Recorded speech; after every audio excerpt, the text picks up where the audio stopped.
Your hunger, it doesn't exist in a vacuum. It doesn't. It is not separate from your life. It is not separate from your stress. It is not separate from your emotions, your sleep, your hormones, your emotional and mental load. Your hunger changing does not mean that you are out of control or that something's wrong with you or that you're going backwards. It just means that you're human and you're connecting more to your humanness, which is so beautiful. Hello and welcome to another new episode of Emotional Eating Unwrapped. I'm Alana Kessler, and you know that feeling when you think you finally have food figured out, and then suddenly 1 week later, or maybe even less than 1 week, you just don't. Like 1 week you're fine, you feel like you are eating normally, everything feels good. You're not obsessing. You're not thinking about food in this kind of urgent, way where you feel like it has power over you, right? You're not thinking about food that way. And then the next minute, the next week, the next day, whatever it is for you, you're hungrier, right? You feel hungry like all of the time. You're snacking more, you're grazing more. Maybe you're finding yourself moseying on over into the kitchen at night more, right? Food is it's in your sphere. And maybe even cravings feel a little bit more intense than they did the week before. And you're thinking to yourself, what is going on with me? Like, you are personalizing this. You're like, what is wrong with me? And I know what your brain does in that moment because mine used to do the same exact thing, right? It doesn't say, right? It doesn't immediately go into like, oh, this is an interesting sensation. Something must have changed in my life, right? Instead, it says, here we go again, or I knew this wouldn't last, right? I knew this feeling of peace around food wouldn't last. And for some of us, it even says like, yep, I'm losing control. I knew it. The other shoe's dropping. I'm losing control. So I want to speak about this today. I want to talk to this experience that you might be having today because your hunger changing week to week, it's truly not personal. It's not a character flaw. It's not personal. It's not a discipline issue. And it's definitely not proof that you are going backwards. 100% not. And I want to just today through this episode, through what I'm going to talk about, I want you to actually realize that this is your body doing exactly what it is supposed to do. So buckle up. But if you are new to me, I want to introduce myself. As I said, my name is Alana Kessler. I am a registered dietitian. I have been in this health and mindfulness wellness space for 20 plus years. I've done all the things: clinical and functional private practice, worked in hospitals. I've been practicing yoga and mindfulness and meditation for 25 plus years. But my passion is really helping women and men and all people really find love with their body, right? Lose weight if that's something that you want to do, reconnect with yourself, overcome any kind of emotional or addictive behaviors with food, and really just connect to your self-value and live your best life. So if you are here and you are new, welcome. I'm so happy to have you. All right, so let's get back to hunger. And here's the thing I want you to hear and really, really let it land. Your hunger, it doesn't exist in a vacuum. It doesn't. It is not separate from your life. It is not separate from your stress. It is not separate from your emotions, your sleep, your hormones, your emotional and mental load, right? It's not separate from that. Okay. It might feel like it's separate from that. It might feel like it's just coming from your stomach, but it's not, right? Some weeks life is lighter. Some weeks life is heavier, and your hunger, it follows that. So if you had an intense week where you slept poorly, or work was intense, or you got into an argument, or something happened that created a heightened reaction in your nervous system, or you were emotionally holding a lot, Or if you're a woman, if your cycle shifted, or if you're going through perimenopause or menopause, or you were just more on than usual in your life, of course your hunger changed. Of course. And it's not because of you, actually. It's not because you're weak or you lost control. It's because your body was communicating with you. It needed more support. See, we've been taught to see hunger as something that should stay the same all the time, right? We've even learned over this culture of, this diet culture to fear the sensation of hunger, right? And so therefore, when hunger doesn't feel the same all the time and it transforms in reaction and response to what's going on in our lives, we panic. But our bodies aren't designed to be flat and predictable. They're designed to respond to your life. And something else that really matters here, and this is really big, like I mentioned, when you actually start healing your relationship to food, especially if you've been influenced by diet culture, if you've participated and engaged in diet culture where you have feared your appetite, you have feared the sensation of hunger, you have perhaps restricted or ignored your hunger intentionally. What happens is that your body eventually stops asking, which actually is another definition of slowing your metabolism. Okay, that is another definition. When your body stops giving you hunger signals, your metabolism is slowing down. Believe me, it's not because you don't need food, but it's because the higher intelligence of your body signaling knows that you're not going to listen, so kind of just stopped asking, right? So when you finally decide to reconnect with yourself, with your body, heal your relationship with food, right? When you stop controlling every bite, when you stop telling yourself you shouldn't be hungry, or you think that hunger is somehow some sort of fearful sensation, right? When you stop doing this, your hunger does get louder at first. It does get louder at first. And that can be scary. So I really want to validate that for you. That is something I hear from so many of my clients, is just the lack of familiarity with hunger cues can feel really scary at first. It's like learning how to drive, right? And a lot of women, a lot of people think, I'm doing something wrong, I'm going backwards, if the physical sensation of hunger, the mental thoughts about food feel a little bit more in the foreground of your day-to-day than they were before. Right? But what's actually happening, though, is you're getting back online with your body, right? This is not chaos at all, right? It's your body saying, it's your body checking in. It's your body saying, hey, it seems like you're going in this new direction. Can I trust you? Right? If I give you the signals and I, call you on the phone with my hunger cues and I tell you that I'm hungry, how will you respond to me? That's what's really happening now, right? It's like when your foot falls asleep and then it starts tingling again as it wakes up, right? I want you to think about that, right? The sensation at first, it feels so intense, but that's a sign of blood circulation returning. That is the sign of blood circulation returning. And what do? We kind of are like, oh my God, this is intense, but we ride it out. Hunger is the same way. Right? Your hunger coming back, your cues coming back, they're just going to feel a little more intense at first until you reconcile, until you reconnect with them. And that is completely, completely normal.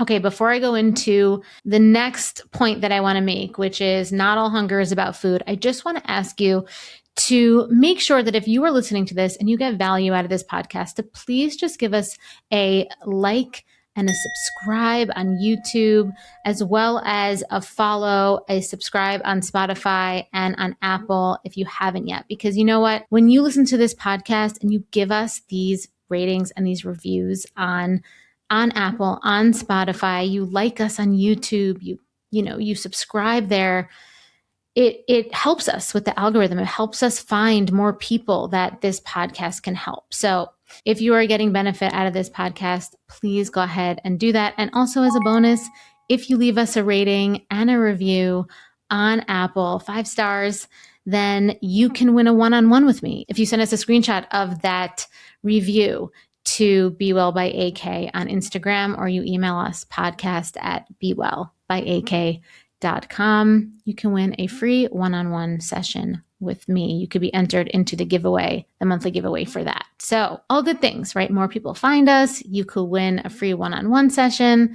I mean, only good things with that.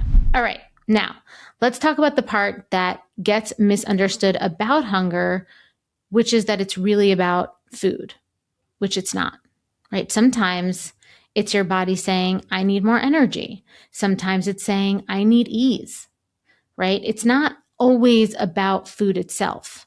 Okay, when you get the sensation of hunger, whether it's emotional, right, especially if the hunger that you're feeling is less physical, more emotional, this is what it's about. And it can be hard to discern physical hunger from emotional hunger when you are first coming back online with your hunger cues.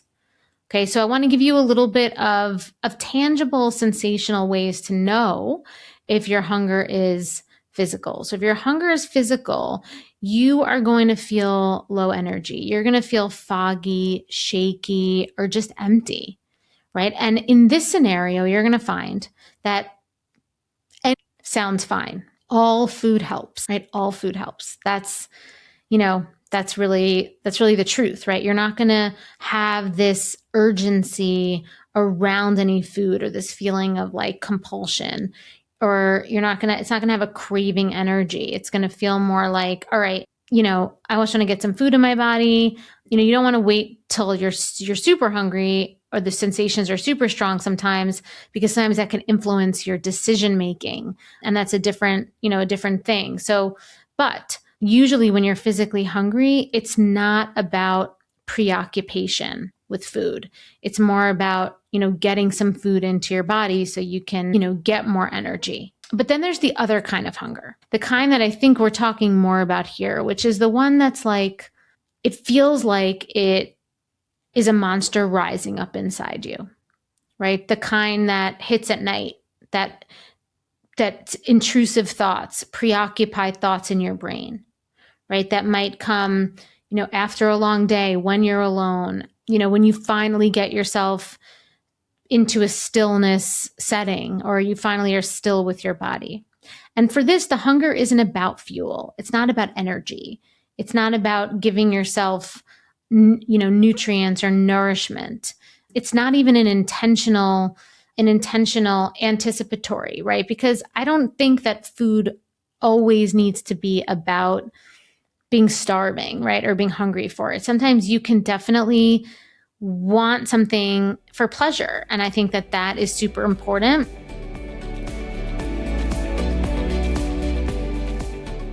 You've built a good life. From the outside, it looks like you have it all together. You eat clean, you work hard, you take care of everyone. But there's this one area that still feels impossible to master, and that is food.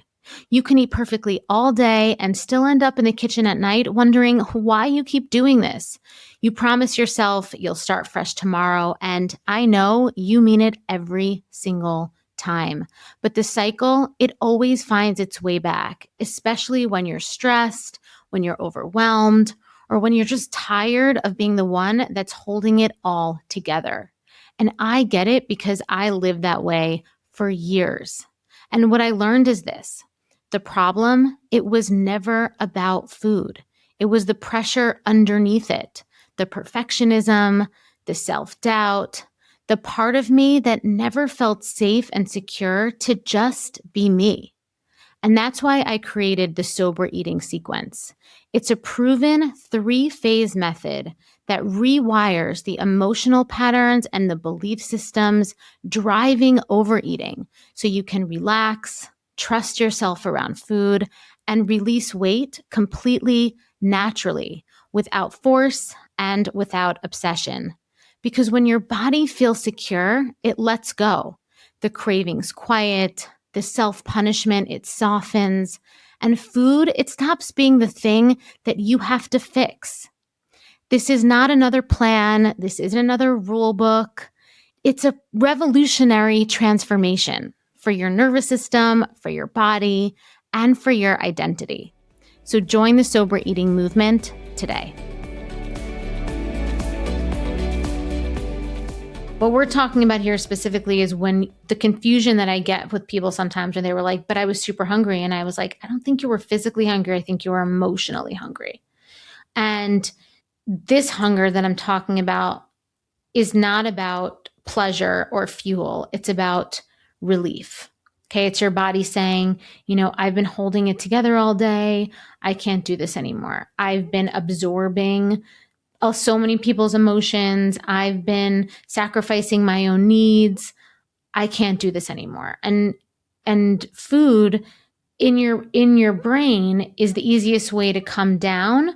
And it's a substance that you're familiar with and is going to give you that or it's going to give you that immediate kind of quick hit sense of relief.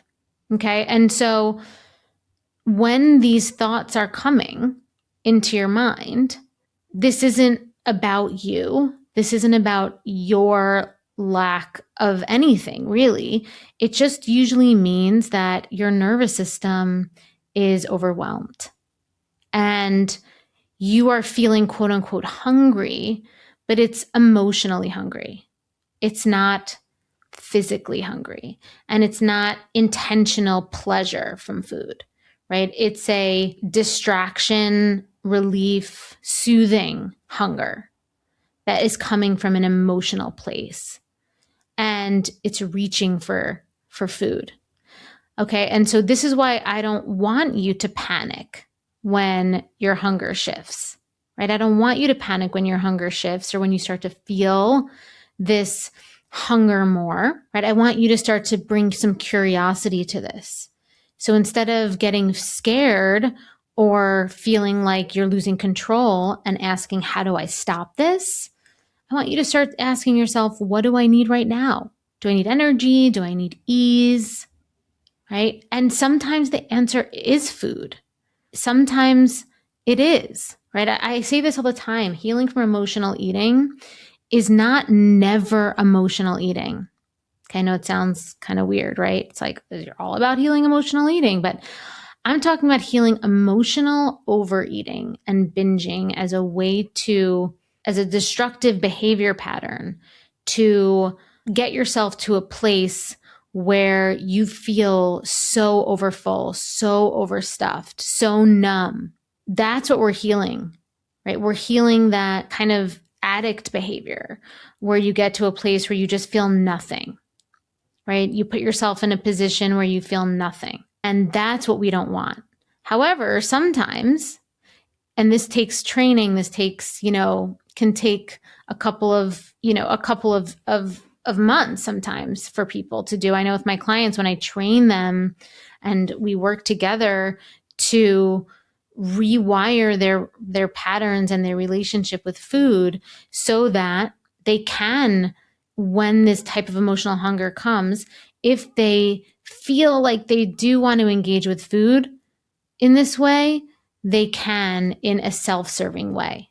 Okay. Because sometimes it can be food, right? It definitely is food if you're physically hungry. But when you're emotionally hungry too, it's not, you're not failing. You're not, not healed if you end up turning to food sometimes and, having that little snack or having that little, whatever it is that you want to have. For me, it's like a cheese stick. For me, it's like a yasso bar. For me, it's like a little snacks that I have around the house for the purpose of when I feel this emotional hunger and I kind of know that food is what I want to have, I can do it with boundaries. And this is what we want to do. This is how we want to be able to do it. But first you want to ask the question, right? What is it that you need? right? Sometimes it isn't food. Sometimes when you ask the questions deeper, you really need space.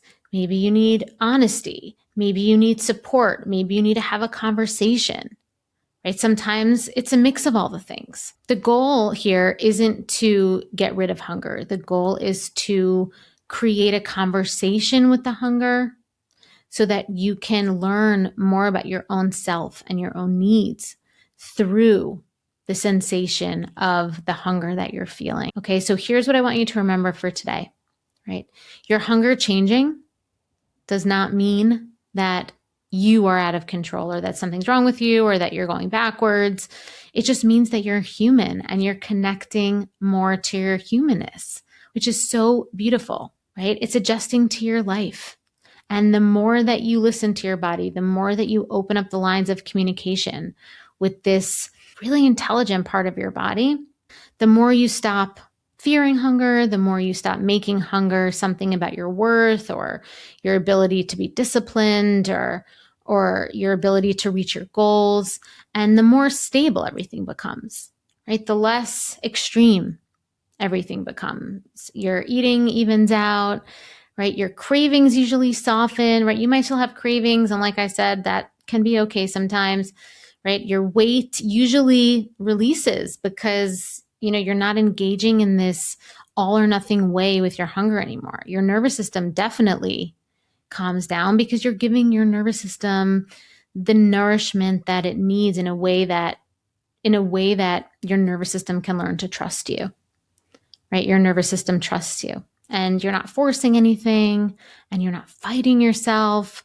which is so, so great because this is building your freedom. This is building your food freedom. This is building your body confidence. This is what it is. This is the work. This is the building blocks. Thank you so much for listening to today's episode. And if you guys listened to our Q&A episode, which we released either last week or the week before, it was so great because we actually got some questions from listeners. We have a link in our show notes called SpeakPipe. And in SpeakPipe, you can send us an anonymous voice note with your question that we will answer live on the podcast, totally anonymous. Your name will not be mentioned, but we will take your question and we will answer your question on the podcast. So if you are interested in that, you can leave us a voice note there with your question and Brittany and I will answer, and it will be so great. So if that's something that's interesting to you, that would be amazing. And I will see you next time. So thank you so much for listening to another episode of Emotional Eating Unwrapped.